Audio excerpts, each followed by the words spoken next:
Hey everybody, good morning. I hope everything is going well for you today. I wish it were a beautiful morning. Again, it looks really bright out there, but it's not. It's overcast and a little bit chilly. Spring is teasing us a little bit here in Pittsburgh. It's warm one day and then cloudy and a little chilly the next. So we're getting there. It's like that. It's very comparable to how we experience Define My Day. You get really good, you get really like things go really well for you, and then you get a little bit of a headwind and things, drop. You feel a little struggle, and then you get up again. But overall, we know we're getting towards those sunny, warm summer days. So that's a nice little comparison off the cuff there, huh? Yeah. Well, whatever. Whatever. There's a lot going on in the world right now. I mean, if you're like, I know we have people that don't worry too much about coronavirus, and there's other ones that care a lot about it and are going overboard, if you ask me. Um, but I think somewhere in the middle. Again, we said it yesterday. Somewhere in the middle is the right place to be. But I'll tell you, I've even noticed a change in the messaging since Italy did their thing, shutting down basically the entire country. The messaging yesterday from the president's team, task force, whatever they call it, is a little bit more serious now, right? It's a little bit more like, this is happening. We just need to prepare for it the best we can. Um, and so it's a matter of, being careful about, washing your hands and the regular things. But I also think it's about being smart and not minimizing the concerns. And just like an hour ago, Angela Merkel of Germany made a statement that she expects 70% of the German population to be infected by the coronavirus. Now, if that were the case here, 70% of the US population would mean that 231 million people would be infected with this virus. Now, you extrapolate, the mortality rate from that, assuming now that the mortality rate is a little bit high, at 3.4%, a little bit high because there's probably a lot of people carrying it, that it's not severe enough to even get tested, and the U.S. has not been very good at testing so far. But at a death rate of 1%, that would be 2.3 million people that would die if the infection rate was 70%. If the infection rate was 20%, at a 1% death rate, that would still be 660,000 people that would die. So, it's not the flu. It's definitely more severe. And you have Italy now who is showing a 6% death rate. Um, and they have an older population. So, it's serious over there. Even with the steps they're taking, it's a big deal. So, if you go, with a 4% death rate in the U.S. at a 70% infection rate, you're looking at 9.2 million people that might die from this. So it's a thing, guys. It's a thing. I'm not saying run out and buy all the toilet paper in the market, but I think communities need to be a little bit more responsible. The long-term care homes are doing what they need to do by telling family members to stay home. They're trying to do to protect the elderly population. They're trying to do what they can. Boston shutting down the St. Patty's Day parade, which is a huge deal for them, right? And I'm actually wondering if Pittsburgh is going to shut down there. So far, the statement that's been made is that they're not. And you read the comments in the articles, well, if you're afraid of it, then just don't go.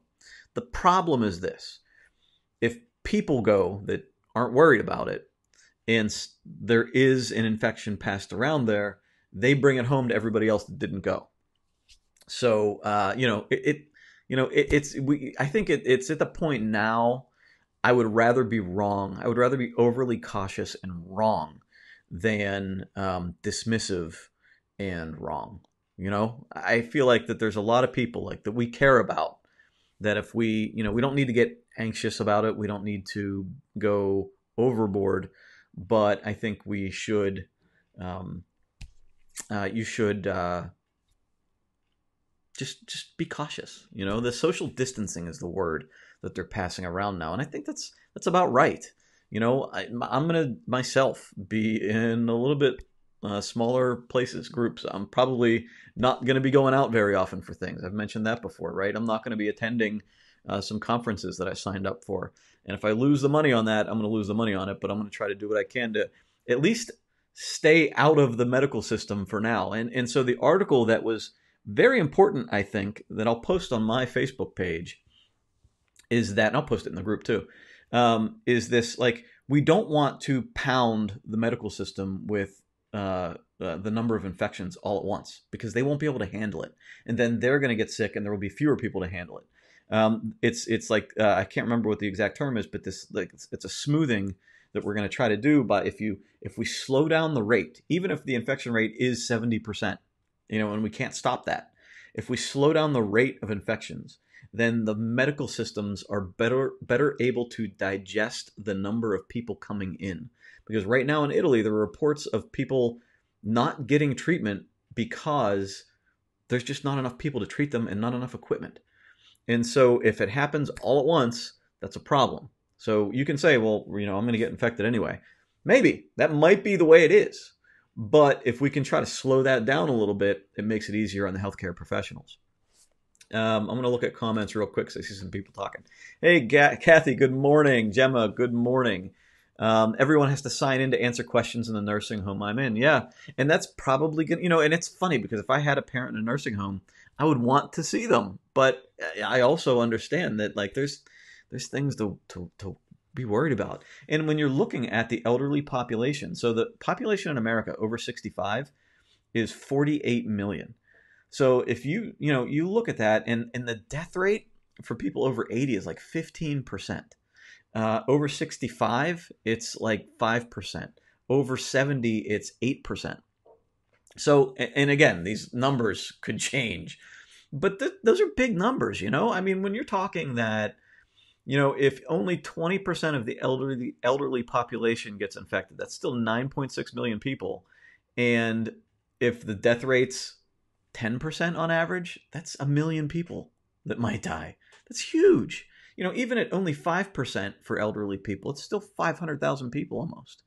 So, I think it's beyond the time to dismiss it. I think we realize, and one of the White House task force, the lead guy, I can't remember his name off the top of my head, but even he said, it's here, it's happening, and be prepared for it. And it's just doing the responsible thing to take care of yourself and your loved ones, and even people you don't even know. Developing good hygiene habits, doing the right thing as far as conferences and things, whatever needs to happen. And there's plenty of articles out there that give good tips on that stuff. So, I think it's just about being safe. There's no harm in just throttling things back a little bit and doing what we can do. The people that I actually worry for are workers, like people that have to, like people that might not have a nest egg. They're living the paycheck to paycheck, that, have to go into work for money, and they have bills to pay. Now I've seen, like, I got an email from Citibank, saying that, they're here, and if you need help, let us know, that sort of thing. So, hopefully other people are getting those communications from their banks and credit cards and stuff. And if that's the case, hopefully they're also responsible about it. They're just not going to ask for help on their, or, a month off on their credit card payments just because they're trying to get away with something. So if there's serious issues where, you can't go to work because, your work told you to stay home, or, whatever this case might be, maybe, businesses start seeing declines in revenue and they start laying people off. That's a problem also. So, I think that, I think we just need to be, it's going to have real world impacts, and we just need to, be sensitive to that. Gemma says, the ironic thing I said to a coworker, people that have brought out sanitizer, well, did they do that before? Oh, so they bought out sanitizer. Did they do that before? So, yeah. So, I don't know. It's funny. We always have sanitizer here, and I bought little bottles, just little extra ones to carry around in the car and stuff. But I'm wondering if I shouldn't have bought one of those mega bottles at some point. we'll just keep washing our hands and use sanitizer when we're out in the car and stuff, driving around, coming back from the grocery store, whatever. But we're going to minimize those also. Kids are still in school, and there's debate as to whether, closing down schools would actually have an impact. They're saying, the colleges, if you keep kids in colleges, at least there's some control there. Now we're spreading them out into the community, and college kids less likely to adhere to any kind of community guidelines, I guess is kind of the point they're saying there. But even with kids, grade school kids, shutting down schools creates a big problem for people that are already struggling with work and stuff and home care, and there's a lot of things to consider. The kids under 10 years old have like a 0 mortality rate, but they don't know how many are carrying it. So that's kind of a weird circumstance there. It's hard to digest. And I watch people, like Tim Ferriss, like there's big names out there that are really talking about the preparations they're taking. Incredibly smart people that I respect, and whose health advice I've followed through the past, whether it's like supplements and sleeping and exercise. There's smart people that I respect that are saying, guys, this is real, and we need to take care of ourselves. It's easy to make alcohol, aloe vera gel, and essential oil. Yep, you're right. Hey, good morning, Carrie. Hope you're doing well. So yeah, when I see these people, bracing themselves, like people that, have been successful, that seem to have a pretty good head on their shoulders, that are focused on their health, that are focused on well-being of others.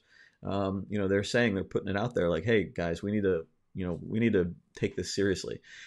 And the joke he made was, I think his wife asked him if he was PMSing because he was spending so much time watching coronavirus news or something like that. I don't know.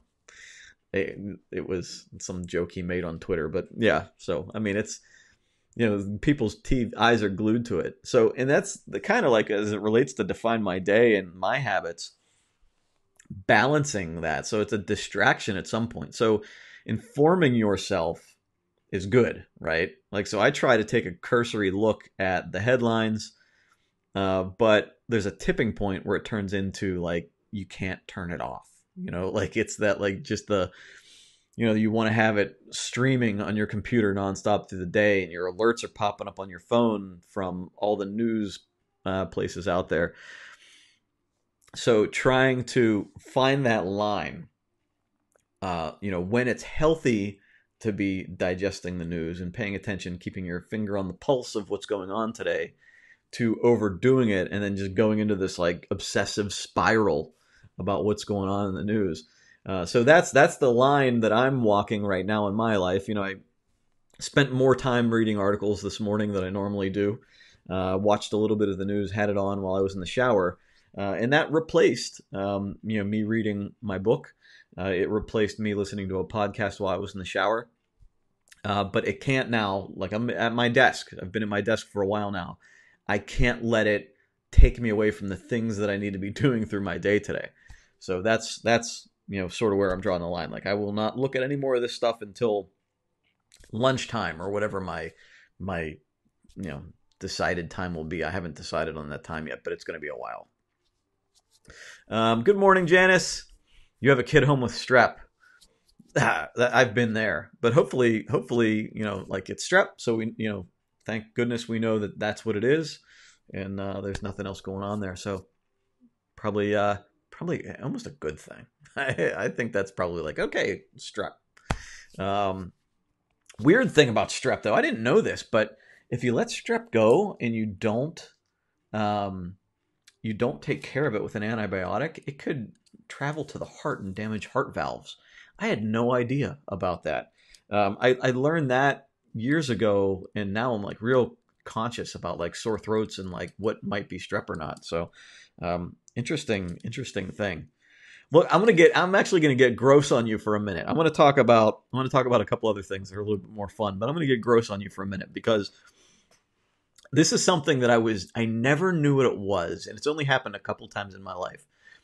But so I was reading an article about the coronavirus, and there's this, those goofy like medical articles that appear on the right or at the bottom of other articles, right? It's usually like clickbait type stuff.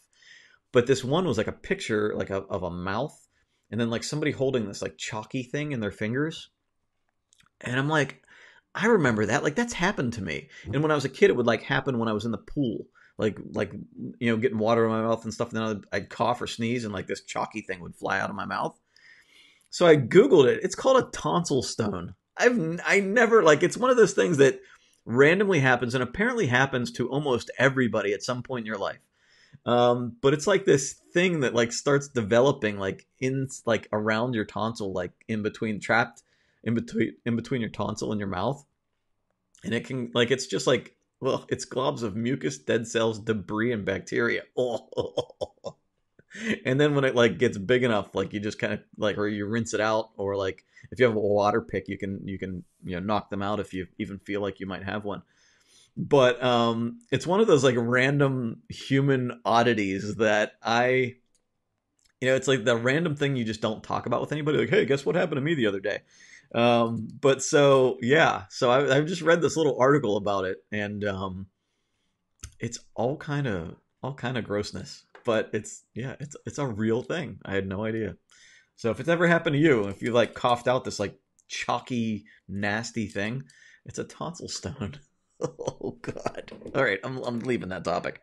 All right, so some fun things we have going on. So right now, we've been since getting out of the holidays, we've been doing inventory of our rejected Define My Day books. They are basically a perfectly fine book, but the cover is messed up in some way, and usually a very small way. So ones where the covers are falling off, they get thrown away, or they get used for our photos. Because we don't have to show the back cover or whatever. But if there's something like a bent corners, if there's a scratch, if there's like a glob of ink or something wrong with the cover, we've been collecting them, and now we have a few hundred of them that we are selling for $9.99 on the website, and you can get them for like $25 if you buy 3. To anybody that wants to grab some that don't necessarily care about the cover, the quality of the cover. And a lot of times it's just like a little nick or a scratch, not a real big deal. We're not like, some of them will have the newer guts. Actually, a lot of them have the newer guts, like with the tabs and the design updates. Some of them don't. We didn't really decipher between which one you're going to get. It's kind of a grab bag, grab one for $10, and it's just kind of a deal in that way. We're just trying to get rid of them at a cheap price. So if you want to stock up on Define My Days at a pretty significant discount, hurry up and do it, because there's not a whole lot left. We only put it up last night, and they kind of flew out the door. But I figured I would offer it out to you guys if you didn't catch it online. So that's a pretty cool little discount we're doing right now, and it's helping us free up some space in the basement. What else? We have our home inspection today, so everything's looking pretty good with the house, and we're gonna go and do the home inspection this afternoon. That's big on my priority list. Looking forward to doing that. This is like this could be like the last home we'll ever live in, so we're looking forward to it. Perfect neighborhood for the kids, flat driveway. It's more space for us and our business. So we're really looking forward to getting into a new place. So the home inspection today. Hopefully nothing comes up. Just looking forward to it. And then we have like kind of the long wait. Like VA loans take a long time to process. So we're still at least a month away from closing on it, which is going to be excruciating. But we're all looking forward to it. My boys are looking forward to it. My son, my older one, Nicholas, he has been looking forward to it. Like he's kind of, he wants to be in a really good school. He wants to be in a nice district. He wants to be in a nice neighborhood where there's a lot of kids around, which we don't have now. And, he's been excited, and we've been talking to him about whether he wants to transfer before the year's over or not, because, I feel that he should maybe try to build some relationships before the school year is over so we can have friends through the summer. And so we're kind of letting him make that decision, how he feels, what's important. But my wife started taking things off the walls the other night, anticipating that we have a lot of work to do to move. And he saw it and he's like, "What's going on?" She's like, "What's going on? Like we, everything looks good. We're going ahead with the, buying the house, and we're, here we go." And he immediately started crying.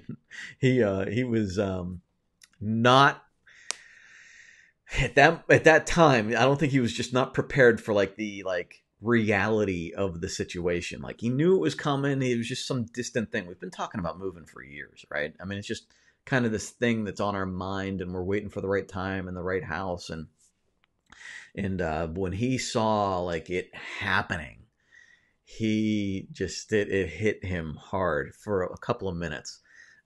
And we were asking him like, "Is this happy or sad tears? What is this?" And he's like, I don't know." But we talked about it. We had dinner, and he once he got through that, he had a real good conversation about what things are going to look like for the next month. So he was getting better now. So we're working through it. Kathy says your daughter has tonsil stones. Yeah. It's weird. It's a weird thing. The discounted DMDs. So I'm gonna post a link. I'll post a link in the group to the DMD along with the discount code if you buy 3 or more. We initially tried to we wanted to limit how many one person got, so we did a discount code for 3 books, and you get $5 off almost. I think it's like $4.98, so it takes it to an even $25. But a couple of people asked if we can, if they can buy more. So we're talking about it here. I don't know. Maybe we do make it so that it's just a percentage off of 3 or more, and then you can buy more. I don't know. I guess if somebody wants to stock up, why would I stop them? I was kind of thinking that maybe more people could take advantage of it. But I think we might make it so that you can buy as many as you want and stock up if you want, or if you want to give them away or whatever. It might be a good way to give it away if it's just you want to give somebody something to test, and it's not perfect, you're not paying full price, and you just kind of grab them. So I'll post the link, Kathy. I'll post the link along with the discount code. Yeah, I'll fix that. We sent it out in emails last night, but a lot of our emails are not getting to people. So if you didn't get the email, I'll post it now in the group so you guys can take advantage of it. Yeah. So yep. I'll let you know how that discount changes too. We might change that discount and resend the email if we change the discount to a percentage. So it might take whatever the percentage off to get 3 down from $30 to $25. And we'll see how that goes. So cool. All right. Well, thank you, everybody. I'm going to get going because I have a lot of work to do before we get out on this inspection today. But I hope your day is going really well.